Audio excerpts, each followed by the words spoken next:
देखिए हमारे साथ एनएसयूआई प्रदेश अध्यक्ष विनोद जी जाखड़ है। यह भी सोमानी अस्पताल पहुंचे हैं छात्रों से मिलने के लिए और उनकी तबीयत कैसी है जानने के लिए। इनसे बातचीत करेगी कि आप इस पूरे मामले को किस तरीके से देखते हो, किसकी लापरवाही है आखिर। देखिए, प्रशासन और सरकार दोनों की लापरवाही है। बड़ा गंभीर मामला है। बहुत सोचने और विचारने की स्थिति है कि आप बच्चों के भविष्य के साथ और उनके स्वास्थ्य और उनकी ज़िंदगी के साथ इस तरीके से खेल रहे हो। पैसे के चक्कर में आपने बच्चों की ज़िंदगियां दांव पे लगा दी है। कैपेसिटी से ज़्यादा आप बच्चों को पढ़ा रहे हैं। ऐसी स्थिति में सफोकेशन तो हो लाजमी है। आपके पास कोई वेंटिलेशन की व्यवस्था नहीं है, आपके पास इंफ्रास्ट्रक्चर जो है इस तरीके का नहीं है कि आप मन चाहे जब बच्चों का एडमिशन देते हो। एक बैच में 100 बच्चों की कैपेसिटी है लेकिन आप 200 पढ़ा रहे हो, तो ऐसी घटनाओं का सामना करना पड़ेगा। और कहीं ना कहीं ये प्रशासन और सरकार की मिलीभगत है, क्योंकि ये सब मठाधीश हैं, शिक्षा के व्यापारी हैं। इनसे ये सब सरकार को, प्रशासन को पैसा पहुंचाते हैं। ना इन पे जेडीए कार्रवाई करता है, ना इन पे फायर वाले कार्रवाई करते हैं, ना ही जो संबंधित जो विभाग है जो इनको परमिशन देते हैं वो कार्रवाई करते हैं, क्योंकि मोटा पैसा देते हैं। आज हम सब लोग उत्कर्ष जो कोचिंग के अंदर जो बच्चों के साथ हुआ है, उनका दम घुट गया, जान भी जा सकती थी।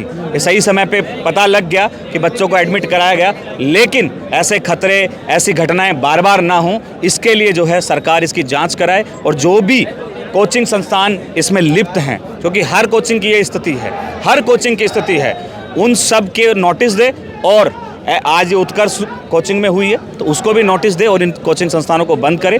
जब सरकार ने हब बनाया है कोचिंग सेंटर का जगतपुरा के अंदर, आप वहाँ क्यों शिफ्ट नहीं होते हैं, ये भी इनसे पूछने वाली बात है।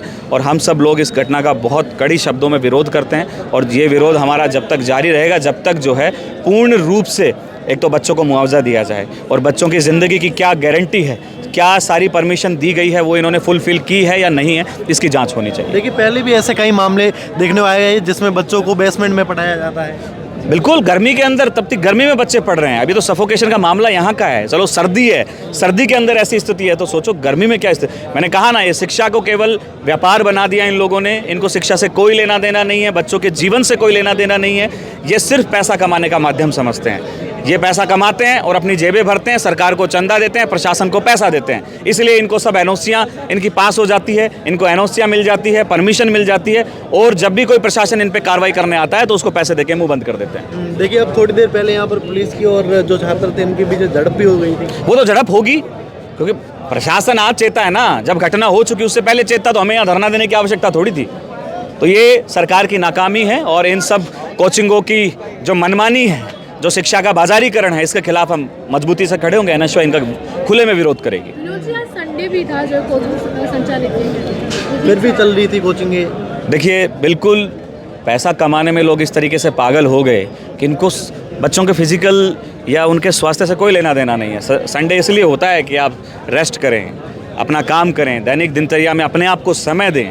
लेकिन ये संडे को भी कोचिंग चला रहे हैं क्योंकि पैसा आ रहा है। बैच में बच्चे ज़्यादा हैं, देश में बेरोज़गारी इतनी है, क्या करें, बच्चे भी क्या करेंगे, देश में बेरोज़गारी इतनी है, वैकेंसियाँ नहीं है, पेपर लीक हो रहे हैं और ये कोचिंग वाले पेपर लीक करवाते हैं। बड़ी भी आप इस पर भी विचार करना, ये कोचिंग वाले पेपर लीक करवाते हैं, कहीं ना कहीं लिप्त होता है। पिछला मामला हुआ तो कोचिंग वाले उस चीज़ में निकले। ऐसा ही बढ़ती लोग लगातार चल रहा है। इस पर जो कोचिंग सेंटर है, जो उनके चलाने वाले संचालक हैं, उनकी कभी राय नहीं आती, उनकी बच्चों को लेकर कभी प्रतिक्रिया नहीं आती। देखिए, आप इनके बारे में क्या सोचते हो? ऐसा ही देखिए, ये जांच का विषय है। जो भी दोषी है उनके खिलाफ कड़ी कार्रवाई होनी चाहिए। और कुछ बच्चे इसमें ऐसे भी हैं जिन्होंने सही तरीके से एग्ज़ाम दिया है, उनके भी भविष्य को ध्यान में रखना जाना चाहिए। सरकार जो है ऐसा नहीं कि एक के साथ न्याय करे और दूसरे के साथ अन्याय करे। हम वो उसके भी खिलाफ हैं। जिन्होंने गलत किया उनका पूर्ण तरीके से विरोध होना चाहिए, कड़ी से कड़ी कार्रवाई होनी चाहिए। और जो बच्चे सही हैं, जिनकी कोई गलती नहीं है, जिन्होंने पढ़ लिख के इस एग्ज़ाम को पास किया है, उनका भी भविष्य ध्यान में रखा जाना चाहिए।